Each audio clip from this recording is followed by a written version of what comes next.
El libro de Apocalipsis es uno de los libros más interesantes, pero a la vez muy complejos para su interpretación. Este no puede ser entendido de forma literal ni cronológicamente. Para ello, es necesario un minucioso análisis de toda la Biblia poniéndola en armonía, puesto que la misma no se contradice si se utiliza correctamente. Es específicamente este libro uno de los que habla a grandes rasgos del juicio de Dios. Y aunque a las personas no les gusta oír hablar de la palabra juicio, la realidad es que Dios llevará a cabo uno donde todos compareceremos ante el gran tribunal de Cristo para recibir retribución conforme a nuestro comportamiento, sea bueno o malo. El fin de todo discurso oído es este: teme a Dios y guarda sus mandamientos, porque esto es el todo del hombre, porque Dios traerá toda obra a juicio, juntamente con toda cosa encubierta, sea buena o sea mala. Pero Dios, habiendo pasado por alto los tiempos de esta ignorancia, ahora manda a todos los hombres en todo lugar que se arrepientan, por cuanto ha establecido un día en el cual juzgará al mundo con justicia, por aquel varón a quien designó, dando fe a todos con haberle levantado de los muertos. En 2 Corintios capítulo 5, versículo 10, dice lo siguiente: porque es necesario que todos nosotros comparezcamos ante el tribunal de Cristo, para que cada uno reciba según lo que haya hecho mientras estaba en el cuerpo, sea bueno o malo. Nadie podrá burlarse ni engañar a Dios. Todas nuestras obras están anotadas en los libros celestiales, y dentro de ellos los salvos son los únicos registrados en el libro de la vida. La ley a tener en cuenta en el juicio son los mandamientos de Dios. Porque cualquiera que guardare toda la ley, pero ofendiere en un punto, se hace culpable de todos. Porque el que dijo, no cometerás adulterio, también ha dicho, no matarás. Ahora bien, si no cometes adulterio, pero matas, ya te has hecho transgresor de la ley. Así hablad y así haced, como los que habéis de ser juzgados por la ley de la libertad. Y esta ley de la libertad no es más que la ley de los 10 mandamientos. Escuchemos lo que dice el Salmo 119, versículo 45. Y andaré en libertad, porque busqué tus mandamientos. La oportunidad de obtener la salvación es ahora y no en el momento de la muerte. Y aunque nadie será salvo por las obras, fe y obras han de ir juntas. Son inseparables. Recordemos que seremos juzgados por nuestras acciones. Y a sus hijos heriré de muerte. Y todas las iglesias sabrán que yo soy el que escudriña la mente y el corazón. Y os daré a cada uno según vuestras obras. Porque el Hijo del Hombre vendrá en la gloria de su Padre con sus ángeles. Y entonces pagará a cada uno conforme a sus obras. Por eso Dios envió a su Hijo para morir por nuestros pecados, librándonos de su condenación, moldear nuestro carácter a su semejanza y regalarnos la vida eterna.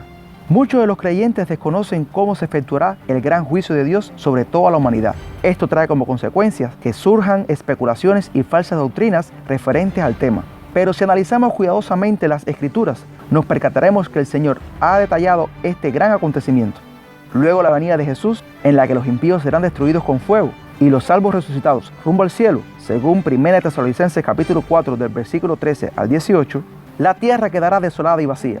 En 2 de Pedro capítulo 3 del versículo 10 al 12 dice: pero el día del Señor vendrá como ladrón en la noche, en el cual los cielos pasarán con gran estruendo, y los elementos ardiendo serán deshechos, y la tierra y las obras que en ellas hay serán quemadas. Puesto que todas estas cosas han de ser deshechas, ¿cómo no debéis vosotros andar en santa y piadosa manera de vivir, esperando y apresurándoos para la venida del día de Dios, en la cual los cielos, encendiéndose, serán deshechos, y los elementos, siendo quemados, se fundirán?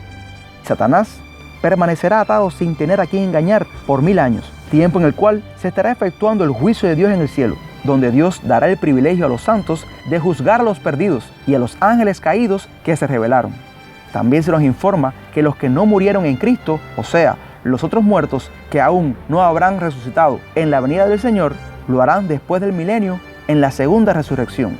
En Apocalipsis capítulo 20, del versículo 4 al 6, encontramos: entonces vi tronos donde se sentaron los que recibieron autoridad para juzgar. Vi también las almas de los que habían sido decapitados por la causa del testimonio de Jesús y por la palabra de Dios. No habían adorado a la bestia ni a su imagen, ni se habían dejado poner su marca en la frente ni en la mano. Volvieron a vivir y reinaron con Cristo 1000 años. Esta es la primera resurrección. Los demás muertos no volvieron a vivir hasta que se cumplieron los 1000 años.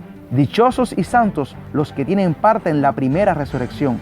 la segunda muerte no tiene poder sobre ellos, sino que serán sacerdotes de Dios y de Cristo, y reinarán con Él 1000 años.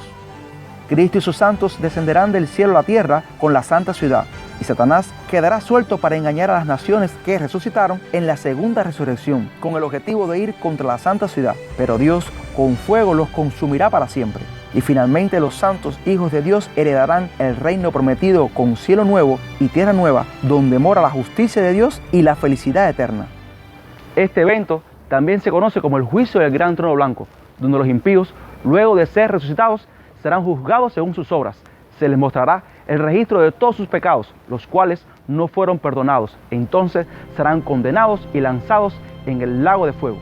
Las consecuencias de este juicio son terribles. Todos los desobedientes a Dios, que no aceptaron a Jesús como su Señor y Salvador, serán lanzados al fuego eterno, el cual no puede ser apagado. Esto muestra que serán destruidos, pero no significa que serán torturados por toda una eternidad. La expresión utilizada, fuego eterno, nos declara que el castigo proviene de Dios, el cual es eterno, y fuego consumidor. Pero esta forma de expresión no es literal. En la Biblia encontramos que Sodoma fue quemada con fuego eterno. Sin embargo, hoy en día podemos ver que su fuego fue extinguido, reduciéndolo todo a cenizas. También se nos dice que el castigo final de los impíos va a ser similar a lo sucedido en estas dos ciudades, donde Dios hizo descender fuego del cielo y no quedó nada. Este evento final será como una lluvia de fuego, consumiendo a todos los desobedientes, y al descender fuego y azufre del cielo, dará lugar al lago de fuego y azufre, donde serán echados todos los que no estén escritos en el libro de la vida. A esto también se le conoce como el infierno. Nótese su similitud: quedarán expuestos al infierno de fuego, serán arrojados al infierno. Si interpretamos bien las Escrituras, nos percataremos de que no existe ningún lugar donde estén las almas de los perdidos sufriendo una tortura sin fin. De ser así, sus almas serían inmortales, y el único inmortal es Dios. En la Biblia encontramos que nuestras almas pueden morir y ser destruidas. El ser humano nunca fue inmortal. Antes de la caída, su inmortalidad estaba condicionada a comer del árbol de la vida, condición que se perdió con el pecado. Pero una vez que obtengamos la salvación, Dios volverá a permitir que el hombre coma del árbol de la vida, restituyéndolo como era antes del pecado. Son dichosos y santos los que tengan parte en la primera resurrección cuando Cristo venga, ya que a los resucitados en la segunda resurrección, después del milenio, les espera la muerte segunda, que es el mismo evento de ser lanzados en el lago de fuego y azufre. Pues los únicos que recibirán la muerte segunda o el lago de fuego son los que no alcanzaron la salvación. La primera muerte no será para siempre, porque de ella nos rescatará Jesús, mientras que del lago de fuego y azufre, llamada muerte segunda, nadie saldrá con vida. Todos los impíos serán aniquilados en una muerte eterna y para siempre. No quedará nada de los malhechores. Los salvos pisotearán las cenizas de toda la humanidad rebelde, destruida por el horno de Dios. Malaquías capítulo 4, del versículo 1 al 3, encontramos: porque he aquí, viene el día ardiente como un horno, y todos los soberbios y todos los que hacen maldad serán estopa. Aquel día que vendrá los abrazará, ha dicho Jehová de los ejércitos, y no les dejará ni raíz ni rama. Mas a vosotros, los que teméis mi nombre, nacerá el sol de justicia, y en sus alas traerá salvación, y saldréis, y saltaréis como becerros de la manada. Hollaréis a los malos, los cuales serán cenizas bajo las plantas de vuestros pies, en el día que yo actúe, ha dicho Jehová de los ejércitos. Y hablando de este horno, escuchemos lo que dijo Jesús en Mateo capítulo 13, del versículo 40 al 42. De manera que como se arranca la cizaña y se quema en el fuego, así será en el fin de este siglo. Enviará el Hijo del Hombre a sus ángeles, y recogerán de su reino a todos los que sirven de tropiezo, y a los que hacen iniquidad, y los echarán en el horno de fuego. Allí será el lloro y el crujir de dientes. La Biblia dice que serán atormentados día y noche por los siglos de los siglos. Esto muestra que las consecuencias del castigo son para siempre. La frase anterior no significa que serán atormentados por toda una eternidad. En la Biblia encontramos la misma idea aplicada a la ciudad de Edom, de la cual Dios dijo que iba a arder, y su fuego no se apagaría ni de noche ni de día, sino que perpetuamente subiría su humo. Pero hoy en día ya no está ardiendo, sino que simplemente dejó de existir para siempre. Tanto el diablo como sus seguidores recibirán el castigo de Dios, y llegará el momento en el que el fuego del Señor los consuma de una vez y por todas, y para siempre dejarán de existir. como si nunca hubieran existido. Nuestros pensamientos no son los de Dios. El ser humano es de naturaleza vengativa y no entiende la bondad y misericordia del Señor. Dios es amor y no un torturador. Su castigo se materializa en que los desobedientes serán destituidos de su gloria, perdiendo así la vida eterna. ¿Te has preguntado por qué las personas han de arder eternamente si ellas no pidieron nacer? Los impíos no pueden sufrir más que Satanás, el causante de todo el mal. Algunos ilustran a los demonios torturando a los perdidos en el infierno, cuando en realidad está reservado para el diablo y sus ángeles. No te dejes engañar con falsas doctrinas que se apartan de la verdad de Cristo. El Señor nos regala una vida sana, pura y libre de pecados. El no aceptarla trae perdición en el día del juicio final. Él no impone que le amen. Es nuestra sabia decisión tomar el camino de la salvación.